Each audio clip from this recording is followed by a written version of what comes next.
I feel like I should say like amen or something. Like we just had a morning meditation or a prayer service. I know there's a lot in the housekeeping notes to take in, to sit with. And on the final note, so much of what we talk about at Jane is honoring the work of women, the paid and unpaid labor that women do, how undervalued our time is, how much space we hold for other people in our lives. And so taking time right now to share with our community is no small feat, which is why we're so honored that Alyssa Shelasky is here. Did I pronounce your last name right? Yeah. Okay. And for those who don't know, Alyssa is a magazine writer, screenwriter, and author of This Might Be Personal, Apron Anxiety, and the upcoming lifestyle guide Style Lists. And she is also starring in and producing the Sex Diaries docuseries on HBO, because she also writes the Sex Diaries column for New York Magazine. And so thank you so much for being here with us, Alyssa. Thank you so much for having me. I did so many press events this week, and I was so excited for this one. And as I said earlier, I didn't care if one person showed or 4 people showed or 400. I'm just thrilled to be here. Well, we are so thrilled to have you here. And sorry, this is my dog who will bark. I don't have him on my hip while I'm doing this. And I always start these kinds of conversations by just taking it back to the beginning with an inception story. And I was so curious, reading this book and sort of hearing in this book about your previous book, and just sort of wondering where did this specific story sort of begin for you? When did you realize that this was, how you wanted to tell your own story, and that these were the stories that you wanted to tell in this moment? Okay, wait, I have to rewind because something hit me while you were asking that. You're Carmen. Yes. I was waiting for you to introduce me to Carmen, and I was like, because I've been so excited to meet Carmen because I've been stalking you, and I'm a huge fan.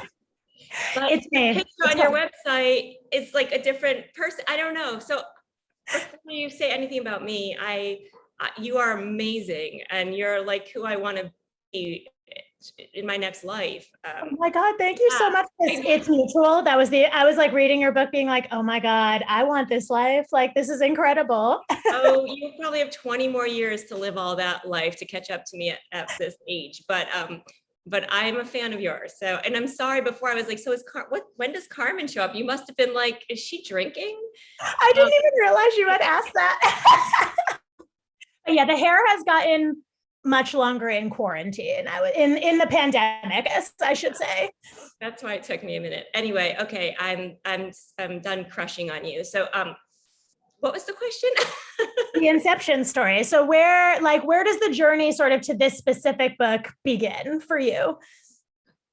Okay, so I wrote Apron Anxiety 10 years ago, and it was a lot about dating and being single. I fell in love with a celebrity chef and made it my mission to basically be his girlfriend, and that I pulled every string I could to meet him. And when we did meet, we loved, and we had this very intense and complicated, sexy relationship for many years. And that was my first book, and it took everything out of me to write it, because spoiler alert, we broke up, and it was really devastating. And the book was supposed to have a happy ending, and in the middle of writing it, I left him because it was turning into a toxic relationship, and I knew better. So I left him, and I called my editors, and I was like, I assume there's no book deal.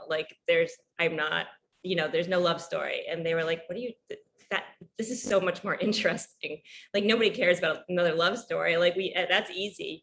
Let's see you write, pay, what do they say in sports? Play through the pain, basically. So that I did. And that book was a sweet little book. I'm very proud of it, but I was pretty depleted after that. I was my heart was literally worn down from living and reliving that breakup. But I loved writing a book. It's, to me, of all the things, the magazine articles, the columns, the TV stuff, to me, being an author is the greatest achievement. So I just knew that I would know when it was time to write a second book. And when that sort of moment happened, it was during the pandemic. 2 things happened at once. I wrote this piece for the New York Times called For Parents, Sex is Dead. In other words, that was when everybody was saying there was going to be a baby boom around the pandemic, because everybody was like allegedly at home having sex all day. And in my experience as a mother of two with very young kids, I was like, not only is no one having sex, but like, I don't look at me, don't come near me, don't hold my hand, don't rub my back. Like, it was pandemic time, and I don't have to even, let's not even relive that. So I wrote this piece for the Times, and for me, it was really easy to just like, the few people on whose name I see know me very well. Within a minute, I'll say to anyone, like, you have next to your husband, or it's so easy for me to say these things, or I got my period this morning, or whatever it is that some other people might just be like a little too reserved to talk about, but it's easy for me. And so when I wrote that piece, I just hit send, I made my deadline, I collected my $600 or whatever. And then like the piece sort of went viral, which is always fun, but I was like, there's more, like, I want to take a beat to like process that. Like with the comments I was getting in the emails that sent to me were so thankful. They were like, thank you for talking about sex and talking about lack of sex, and like that you can love your husband and not want to have an affair and want to actually be monogamous, but also have no interest in even kissing him right now. And I was like, wow, people still like don't feel comfortable or don't have the friends or the girlfriends to really like have these conversations. So I was like, I should do more with like these super personal topics, because it's the only thing I know that like the only thing that I actually feel confident in really putting out there is just like, I don't know, my experience. So that happened. And then also it was pandemic. So I was listening to a ton of self-help podcasts, and I was listening to a ton of Glennon Doyle, and of course, as one does during a pandemic. She saved us. And like the Brene Brown podcast, which was like religion, and Krista Tippett. And the big takeaway from almost every episode they had was just be authentic, be yourself, be vulnerable. Stop giving a shit about what anybody thinks of you, live by your own rules. And I would be like, yes, totally. And then I would just be like, but I already do all that. Like, that's who I am. I don't know how or why, but like, I didn't really learn that much, because I moved through the world that way anyway. So then I was just like, well, maybe I'm not Glennon Doyle. I don't have a powerful voice like that. I'm not Carmen.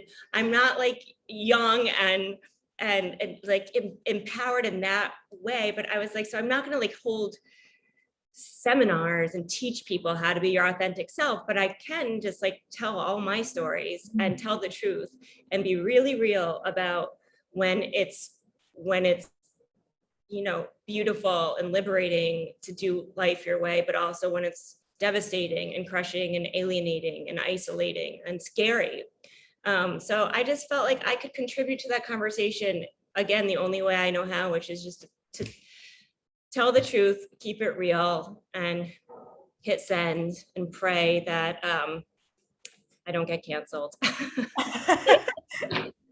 Oh my God. And I love it because you touched on so many of the things that I'm hoping we get to talk about today. And one of those is this idea of play through the pain, write through the pain. Like, I think, expressing ourselves can be such a healing, like you talk about, was writing that book cathartic, or were you just like completely emotionally drained at the end? And that writing doesn't really bring closure, but what did sort of mining these, for those who haven't read the book yet, like mining these past relationships that did have a lot of really painful moments, and sort of having to look back on those moments in your life, how do you as a writer move through those moments on the page? And what did you get out of, really telling those stories in this particular book? Right. Yeah. Like hopefully some closure, but I don't know. I think once you admit to yourself, and this is cheesy, but that you're an artist and you live this life once and you get one chance to tell stories, right? Like you're a storyteller and you get one chance. You just tell your stories, you tell what you know. And these relationships were what I knew. And for like the one person on there who doesn't know, I had a baby on my own with a sperm donor, because at 38, I had no interest in settling down and I never even wanted to get married, but I desperately wanted to be a mother. So I had to figure that out. And like now you go to a party, there's like 4 single moms by choice at every party. It's boring now. But for a minute there, 7 years ago, I really didn't know who to turn to. I had no good examples of this. I didn't even have a lot of like queer friends who had been through it. Like I didn't know what sperm bank to go to. I didn't know how much it cost. I assumed that you had to be like incredibly wealthy. But so that's a sidebar, just to catch somebody up to like what I'm actually talking about when I say like I did it all my way and stuff. But I think I have a lot of dreams and a lot of nightmares of my exes, not because they were monsters. I don't have those. They were all wonderful people. But you didn't make it in, like, I'm not sharing the real estate of my book with the real pieces of shit. But they were tough relationships that nearly broke me.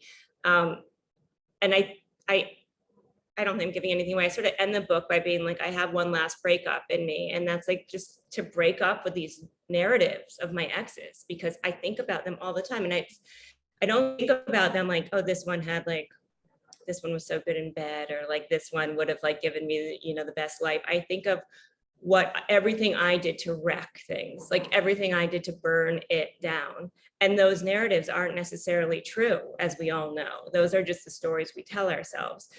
So I did vow by the end to break up with those narratives, to say goodbye and to move forward, because I have a really, really rich life now. And there's no reason for me to have nightmares about the Greek guy from 15 years ago who wouldn't bring me home to his parents. Like I've gone to therapy a handful of times, and every single time the therapist has said, and I say this universally, and we all do this, we romanticize these exes and we think of what could have been. And she's like, for that one, for example, she's like, every holiday would have been a fight. Every kid's birthday would have been a fight. I'm Jewish, it was Greek, it was the whole thing.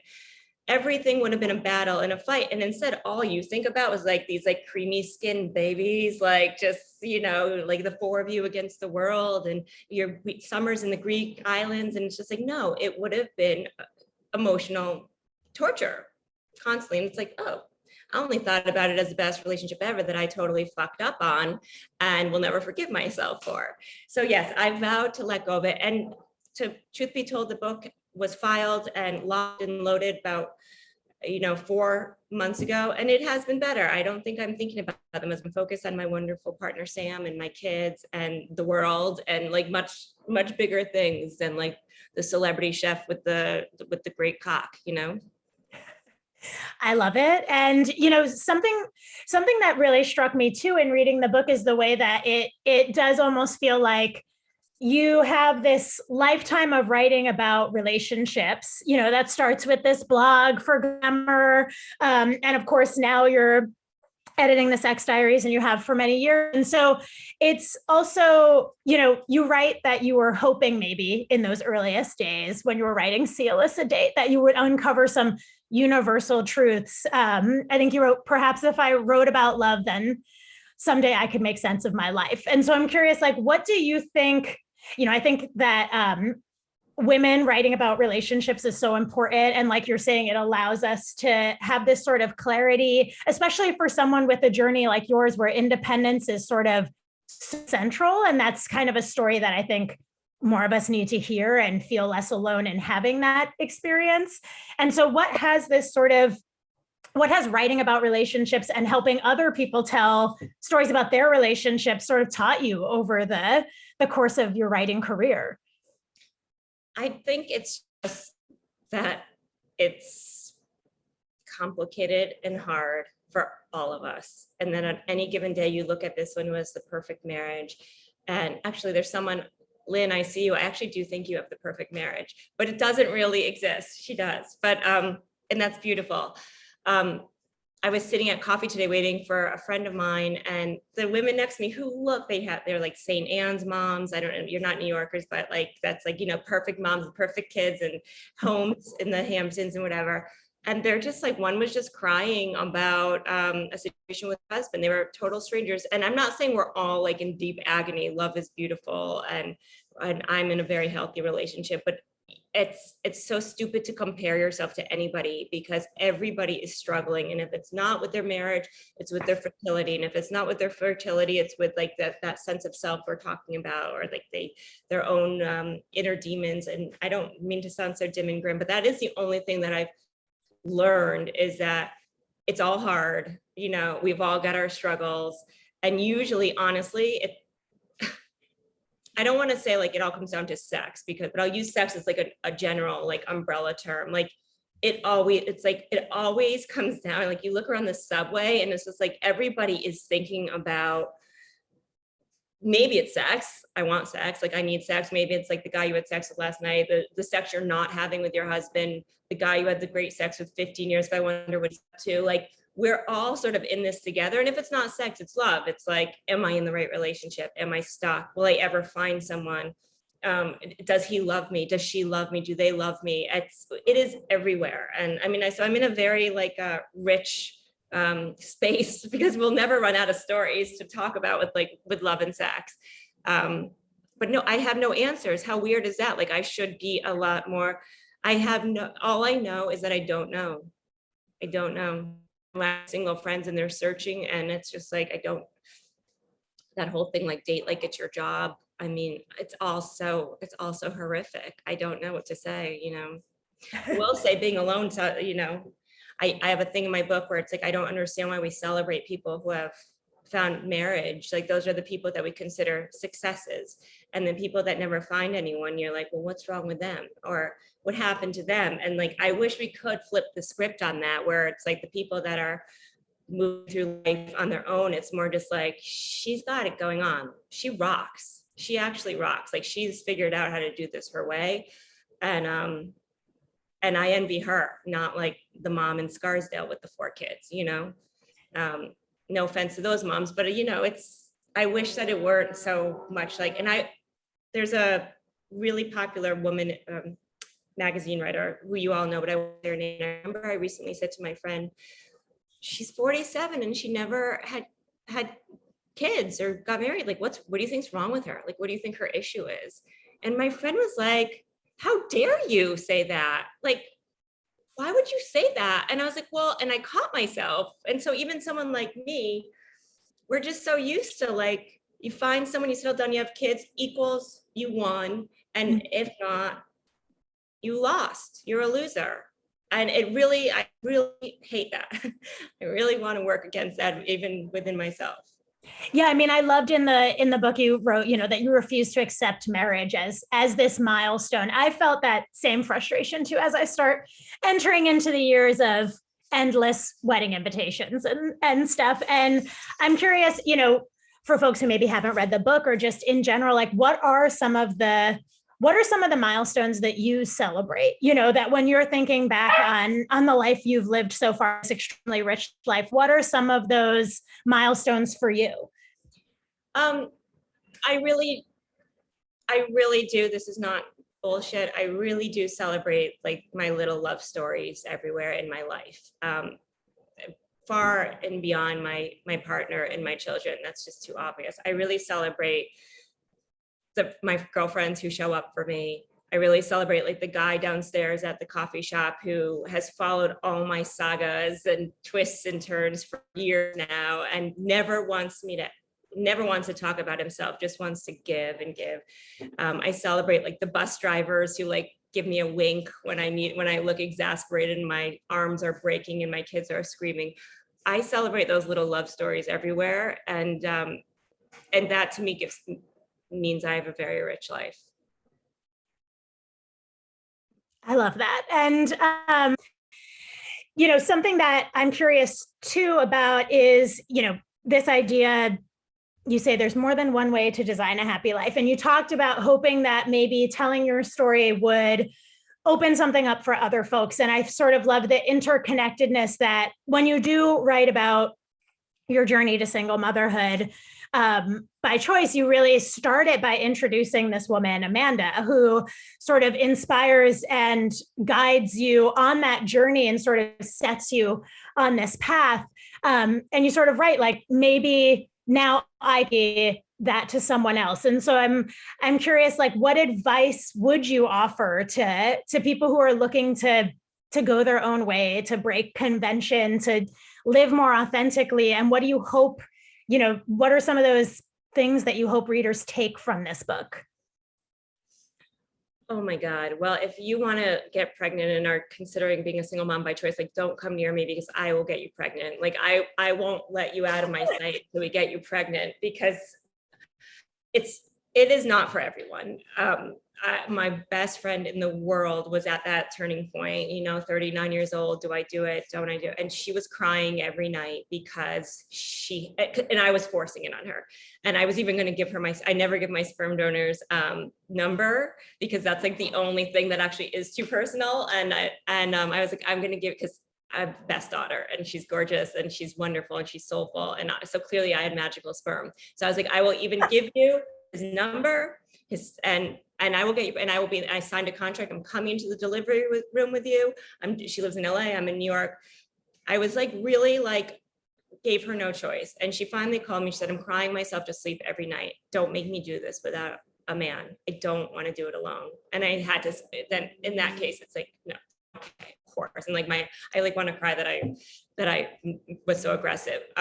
It is not for anyone. But if to her, that's the fairy tale, was the husband and the babies and the home and the stability. That was just not my fairy tale. So for the women who either don't know what their fairy tale is, or it really is just motherhood, period, end of story, here's what I would say.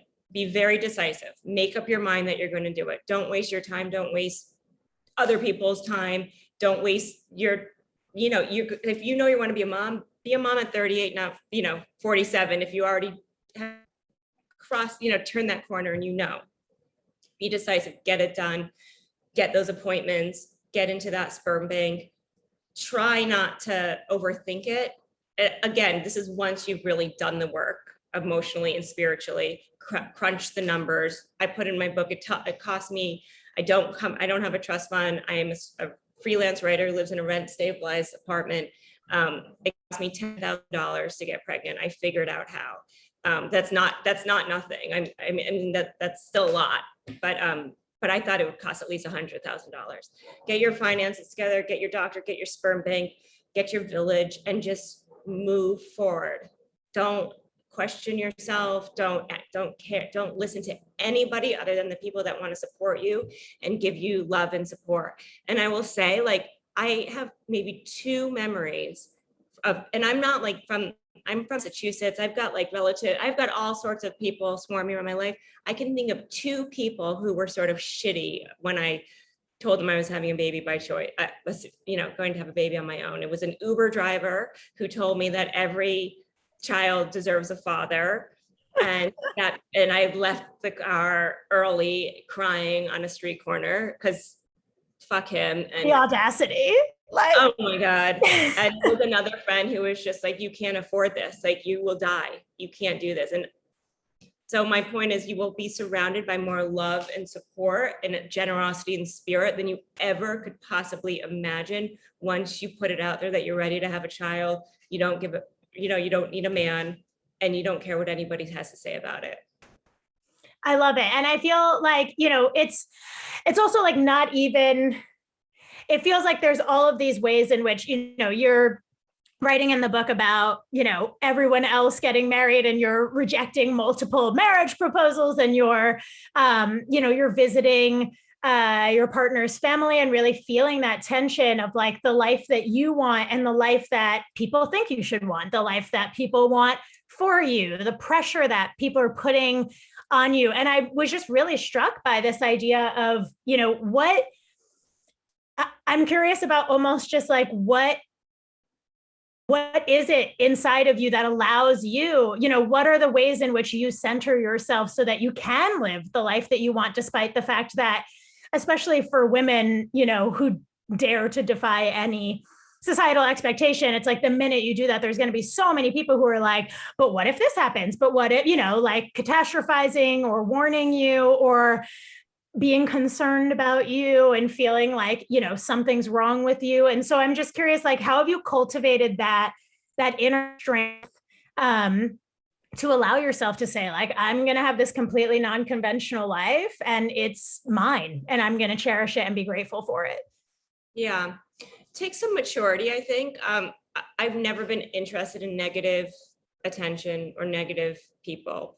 This might be I don't know if I should brag about this. I can cut you off real fast. Like, I can cut you off real fast if you're not like watering my garden. You know what I mean? Watering my soul. So there's that. I'm pretty tough. I innately don't really care what anybody has to say about me. I know that that's not everybody can say that.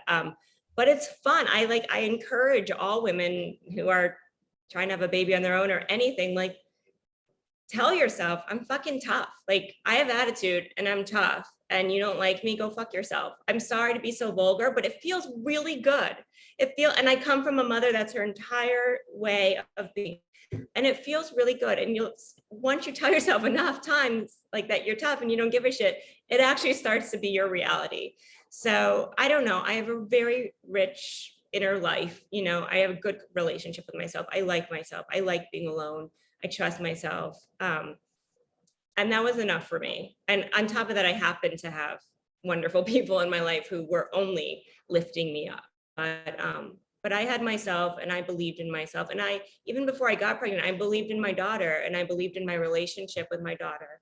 And I knew that that would be enough. So I didn't care, I didn't care what society had to say. And it's all changing. Like, it's totally changing. I had her 7 years ago, and already I used to work at People magazine, and I wouldn't tell people what I did at a dinner party because everybody wanted to know who the hottest celebrity was and like why Brad and Jen really broke up, like all these things. And I was like, I'm not telling anyone where I work because it's just like, it's such a drag for me to only talk about celebrities. And I almost feel that way with having a baby on my own because everybody wants to do it now.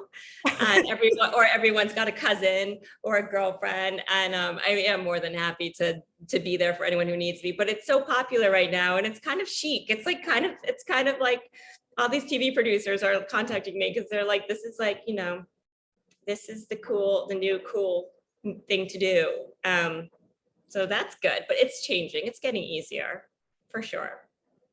Well, now that we've been setting these trends, they're catching like wildfire. So, and just to switch gears a little bit too, to like you talk about in the book, and you referenced earlier, sort of this idea of like claiming or reclaiming your life as an artist. And I know we have a lot of folks at Jane who, we've done the artist way together. We've got a lot of creative people here, and a lot of sort of creative people who are just getting started or just rediscovering their own creativity. And so I would love to know a little bit about what that process looked like for you. Like, how did you claim your artist life? What did that mean to you? And what did you do to facilitate letting yourself have the creative and inner life that you really wanted? I'm lucky that I knew I wanted to be a writer my entire life.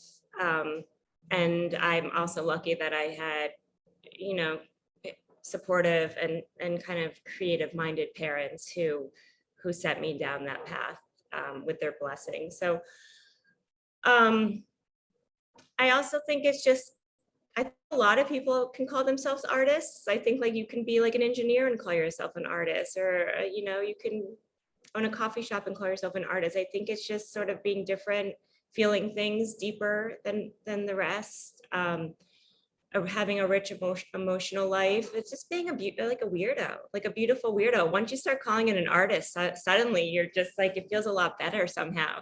But I'll say I'm not that kind of artist. I write to make a living. I suppose I could like journal on a hammock and that would make me pretty happy, but I'm not that kind of writer. I write because I need to pay my rent, and I'm good at it, and I know I'm good at it, and I've always succeeded, and that feels, of course that feels great.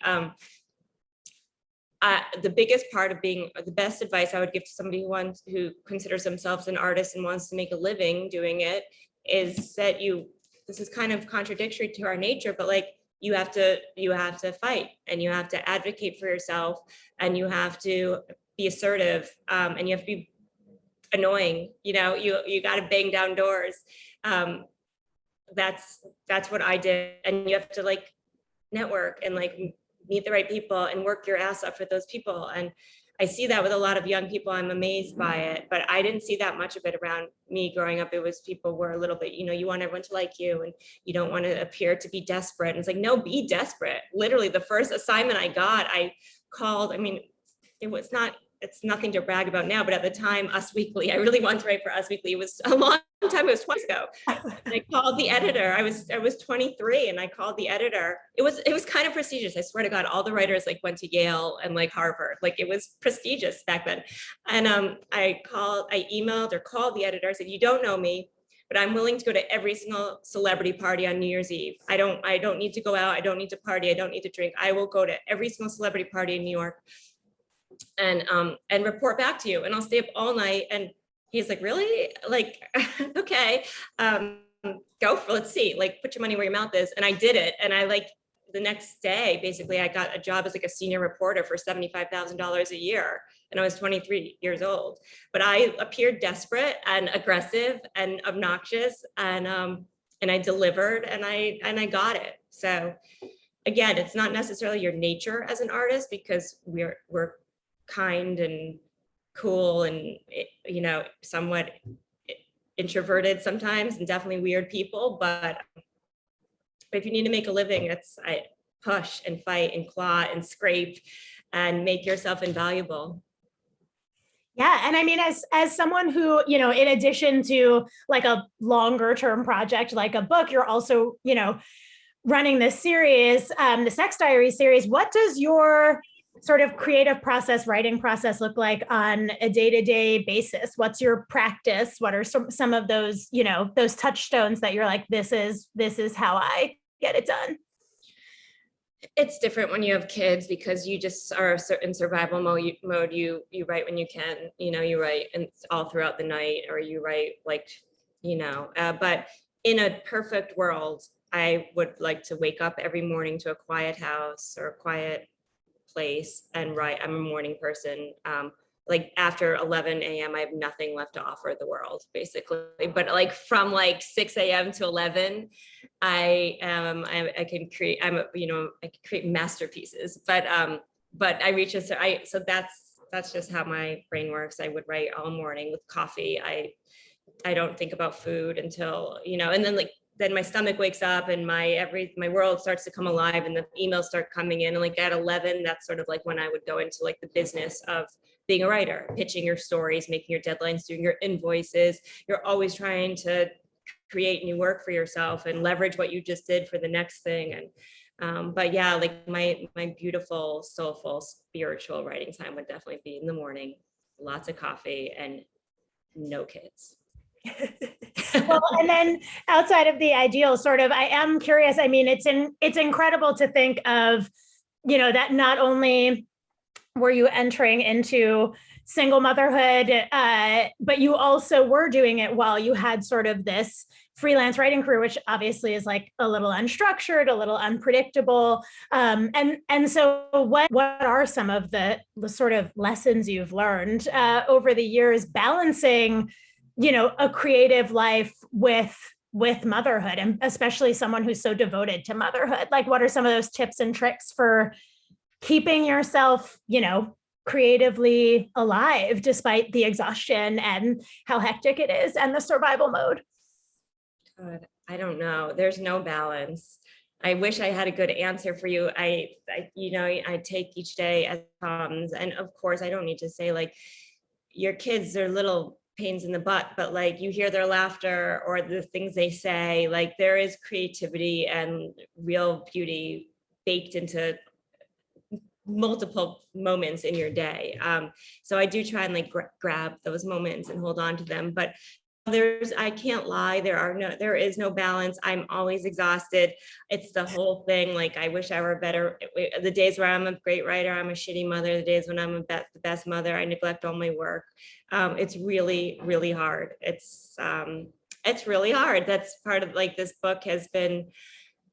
launching this book has been amazing, but I'm also just like, I look back and people like it and the reviews are really good and I'm lucky, but I look back and of course I'm human and I'm just like, I wrote that book, literally every mother said this, but I wrote it from the bathtub. I wrote it from the, locking myself in a closet. I wrote it from the subway. I wrote it from that doctor's appointment. I wrote it from picking my kid up at Hebrew school. Had I been able to like go to a little house upstate and write all these stories, like there is definitely a part of me that's just like, oh God, I could have made poetry, but that wasn't my reality. And I hope that because I have a lot of tension in my life and it's like, I gotta keep it all.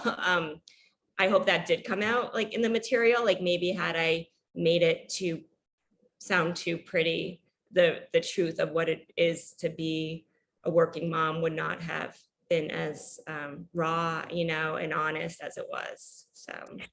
Well, and I think that's really powerful too, because I think that is, like when we talk about ideals and I could have, and it should be, I think like something that I've certainly felt as a writer, as a creative person, I'm sure that everyone else like watching this feels as a creative person, is that pressure of like, but it's not done yet, or I wish that I had been able to do it differently, or if only I had the house upstate that I could have gone to do this. And that almost poses to me this other question of when you're also doing something that's so regular, like a series or a column that like the Sex Diaries, like how do you balance that this could have been like this, but instead it's like this, and I'm still going to put it out in the world. Like before you talked about just pressing send and putting it out into the world. And, how do you, as an artist, sort of talk yourself into being like, it's done, I'm letting it go now. You know what I mean? Like it's time. Yeah.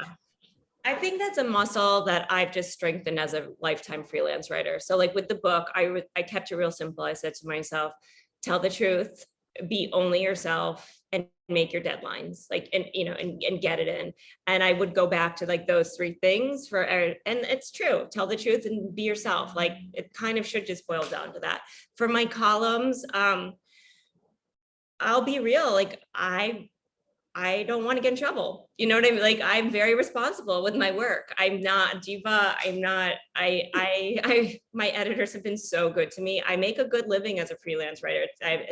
I'm 44 years old. I can finally say that I am not going to screw because I want like 8 hours of sleep. Like that will never happen. I don't get any sleep. I work and I work. I do the best and I make my deadlines. I don't know. There's a level of responsibility that when you decide to do like that, you want to make this freelance life happen, you do have to surrender to that. You can't, you gotta, am I saying that Kim Kardashian quote that everybody was mad at? Do I sound like her? What did she say? People don't work hard enough anymore? Yeah. Yeah. My advice to women is, what was it, like get up off your ass or something and work. And I watched the video and was like, the video of the quote is even more ridiculous than the actual text of the quote. I hope I'm not echoing her, but I'm not implying that anyone's not doing all this. Like everyone I know. Yeah, I mean, I feel like you're talking more about like surrender, because the honest truth is like, if none of us ever surrendered to this is the work as it is now, and I'm letting it go, then like no one would ever share their work. Like you would never submit a sex diary if you were like, not until it is absolutely perfect. Oh, God, no. Send it. And no, I'm not a perfectionist to begin with, anyways, to the horror of my editors, I'm sure. But I think obsessing over your work, also the one problem with that is like, that goes back to like what you're obsessing over is like, are people going to like me? And are what people going to say? And is this going to make me sound this way? And I don't really play those games with myself. So that it makes it easier to hit send when you're just like, oh no, I did my best, and people keep coming back for more. So I guess they like me enough. I love that. And I have some more questions for you. I just want to flag for folks that if they have questions, to start dropping them in the chat, because we only have about like 15 minutes left. But something I love too is that we're talking about like deadlines and all of this. And I'm fascinated too by the fact that you have this career where you're writing about incredibly personal, intimate stuff, but you are also writing about it as a journalist. And you talk about that a little bit in your book about like that urge as a journalist to be like documenting, taking inventory of like, what does the room look like right now? Like while you're giving birth. And so I'm curious, like what sort of wisdom, especially having worked on Sex Diaries for, such a period of time, like what are some of the ways in which that has affected your writing process that maybe makes it, I don't want to say easier, but gives you a handle on how to manage writing about something so personal. I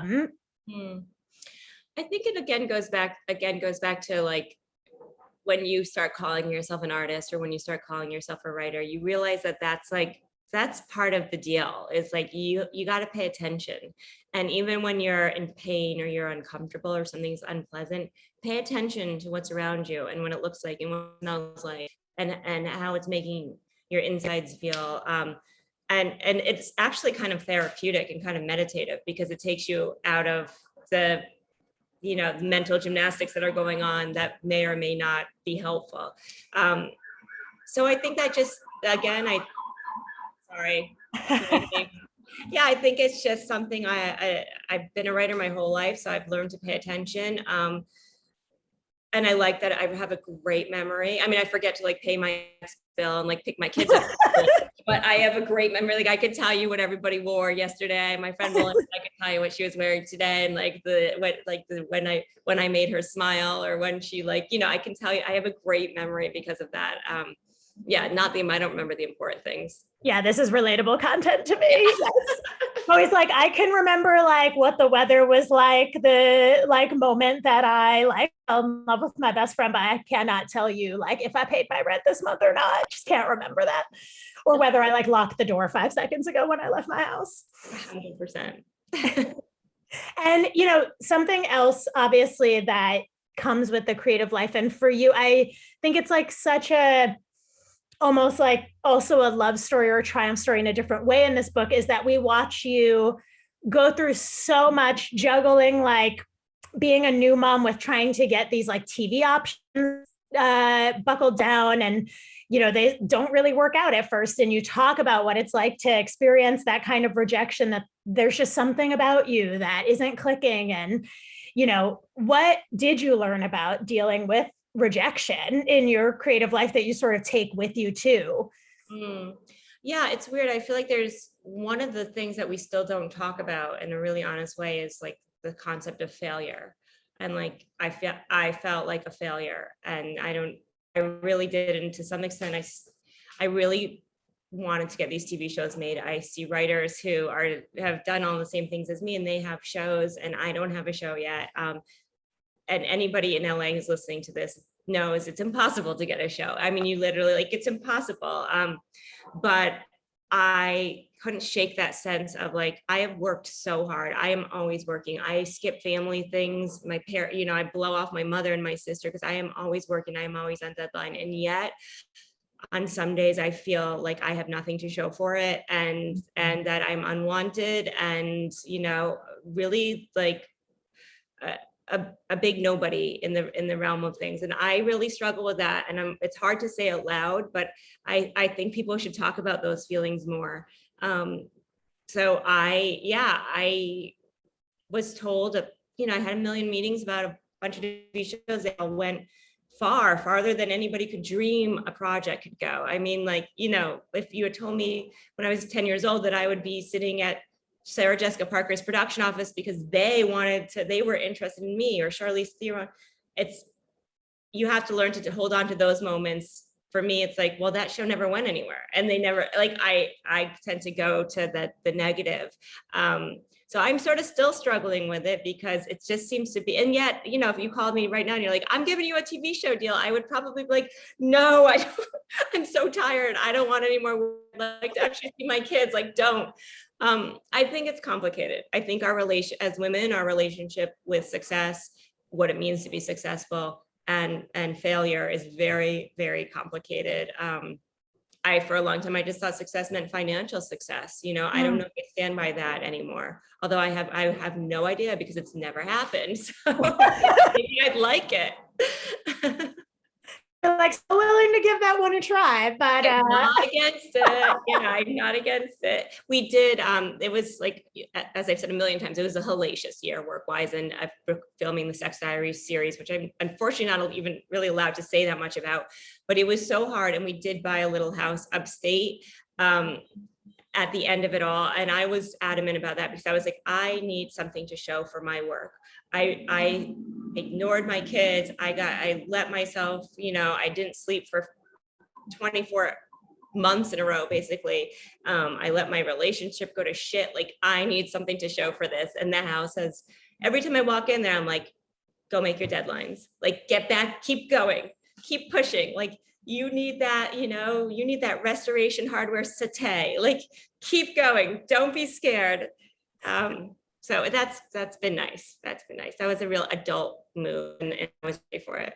Yeah, congratulations. And congratulations too on the Sex Diaries series. I was going to say, like, what is the scoop that you can give us? And also I'm curious about, now that you've finally had this chance to try storytelling in this medium, it's obviously so different. How has that sort of expanded your own idea of what storytelling is and your creative, process? Well, the Sex Diaries docuseries was way out of my wheelhouse, and there was like a director and a whole team of people who really made the show. So I'm not just saying that because I like have to say that. Like, this was their show, and I was so lucky just to be like invited on the party. What did I learn? It is hard. It is fucking so hard to make in TV. It's a lot of work, but it's as rewarding, and it's as exciting and rewarding and glamorous, even though it doesn't feel glamorous at the time, as I dreamed it would be. And I do want more. I really loved it. Oh my God, that's so wonderful. I can't wait. When does it come out? We don't know. I don't know. I can't say anything. It's like, we'll have to just keep it. This is like, I'm such a badass in most facets of my life, but the whole like I don't give a shit thing totally goes away when it comes to like getting in trouble with work, or like getting sued, or pissing off bosses. So I don't know. It's the only time you're ever going to see me like hesitate. The only rules that you'll follow. Exactly. I'm not an idiot. Yeah. I love it. And before I'm like, I know we're almost at time. Like, my last question is a Jane question. So we have a handful of questions that we like to ask our speakers. This is one of my favorites, which totally made me think of you too, which is this idea that, as we strive in whatever way it is, like, to interrupt and disrupt oppressive systems, to buck these systems, what do you feel, obviously it's not easy, right? Like, it hasn't been simple for you to carve out this life that you wanted. But what do you feel like you regained? What joy have you claimed in, being willing to do that hard work of not following those conventions and listening to yourself over other people? Mm-hmm. Oh my God. I mean, my life really worked out really beautifully, and it really did. I have the best two kids. I have a sexy, loving partner. Not that was needed to happen. Like, I'm always very clear to say I have a happy end. For me, my happy ending was when I had my daughter and she was healthy and we made it happen. Life could have stopped there, and that would have been enough. And I've been so lucky. But I did happen to meet somebody wonderful when she was a newborn. So I have the best life. I have nobody gave me anything. I didn't know which way to turn. I pissed people off. I did it my way. That Uber driver can fuck himself. And I have a great life. I don't make a lot of money. I didn't marry rich. Whatever. I'm really happy. People are always coming up to me asking what the secret was. I'm not saying I'm like the envy of all, but I think people see me and they see that life is really good. And I literally did only what I wanted to when I wanted to, and I didn't listen to what anybody had to say about it. I love it. Thank you so much. I am going to drop a link in the chat, and I'll make sure it's attached to the JOD video, the demand video too, so that everyone gets a copy of this book, which I did really love that it has such a happy ending. It was a plot twist. I didn't think it was leading there. So far, so good. Hopefully I don't need like an addendum, like PS. No, that's just another book, like you gotta do it Elizabeth Gilbert style. I need to collect some life. Hopefully not much more life. I've collected enough. Right? You're like, I'm good now. I'll stick it out right here. I can make this happen. That's what I love about the Sex Diaries column is like I get to like turn the mic towards other people again for like another 7 years until I'm ready to talk. I love it. Questions? If there's no questions, don't worry. That means I can let my kids in from like the rain.